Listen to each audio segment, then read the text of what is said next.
जय माता दी। आशा करते हैं आप अपने घरों में नवरात्रि की पूजा बड़े ही धूमधाम से कर रहे होंगे, जिससे माता रानी की कृपा आप सभी पर सदैव बनी रहे। नवरात्रि के पहले दिन बड़े ही विधि विधान से घट स्थापना किया जाता है। मान्यता है कि नौ दुर्गा के पूजन के बाद कलश को हटाते समय कुछ गलतियों से माता रानी रुष्ट हो सकती हैं, इसलिए इन बातों का ध्यान रखना बहुत ही ज़रूरी होता है। तो आज की इस वीडियो में हम जानेंगे कि नवरात्रि खत्म होने पर कलश किस दिन हटाएं, कलश का जल क्या करें, नारियल का क्या करें, चावल क्या करें, इन सब सामग्री का हम क्या कर सकते हैं, कहाँ रख सकते हैं। यह पूरी जानकारी आज की इस वीडियो में दी जाएगी, तो इस वीडियो को अंत तक अवश्य देखिएगा। हर साल अश्विन मास की प्रतिपदा तिथि को कलश स्थापना किया जाता है और अखंड ज्योत प्रज्वलित की जाती है। नवरात्रि की शुरुआत की जाती है। नवरात्रि के 9 दिनों के बाद 10वीं तिथि को कलश को विसर्जित किया जाता है।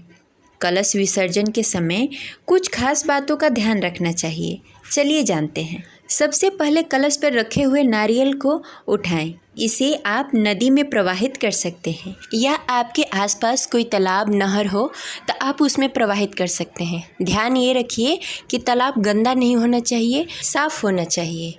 या आप ये कर सकते हैं कि जो आपने माता रानी को द्रव्य चढ़ाया है, जो वस्तु चढ़ाई है, उसके साथ ही इस नारियल को लाल कपड़े में लपेटकर इसके साथ कुछ रुपए दक्षिणा के रूप में आप ब्राह्मण को दे सकते हैं। इस नारियल को गलती से भी आप फोड़ने की कोशिश न करें। इस नारियल को आपको नहीं फोड़ना है। अगर आपको प्रसाद के रूप में नारियल देना है तो अलग से माता रानी को नारियल चढ़ाकर उसे आप फोड़कर प्रसाद दे सकते हैं। दूसरा, चावल का क्या करें। नवरात्रि के बाद कलश हटाते समय उसके नीचे रखे हुए चावल और पूजा सामग्री को नदी में प्रवाहित कर सकते हैं। इससे कोई दोष नहीं लगता और पूजा का संपूर्ण फल मिलता है। वैसे ही जो हमने खेती की है, यानी कि जो हमने जौ बोया है, उसका क्या करें। उस जौ में से थोड़ी सी जौ काटकर माता रानी को समर्पित कर दिया जाता है। उसके बाद वह प्रसाद के रूप में अपने कान पे पुरुष लोग लगाते हैं और माथे से लगाकर माता रानी को प्रणाम करते हैं। उसके बाद जो बचा हुआ जौ है उसे नदी में प्रवाहित कर दिया जाता है, या आपके घर में कोई गमला हो आप उसे गमले में डालकर रख सकते हैं। उसके बाद आप उसमें कोई फूल या पौधा लगा दें। कलश का जल। नवरात्रि के बाद कलश में जो रखा हुआ जल होता है उसी आम के पल्लों से अपने घर के हर कोने में उसका छिड़काव करें। अपने घर के हर सदस्य पर उसका छिड़काव करें।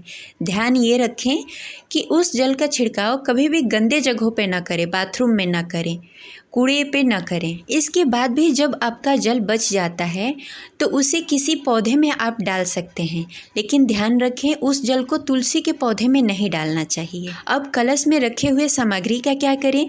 कलश स्थान के दौरान कलश में डाले हुए सिक्के और सुपारी को आप अपनी तिजोरी या पर्स में रख सकते हैं। मान्यता है कि ऐसा करने से धन की तंगी दूर हो जाती है और घर में सुख समृद्धि का वास होता है। कलश हटाने से पहले माता दुर्गा के विधि विधान से पूजा करनी चाहिए।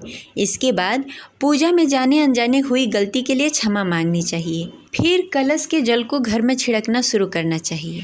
नवरात्रि के बाद कलश हटाते समय कलश पर बंधे हुए कलावे को खोलकर हाथों में बांध लें।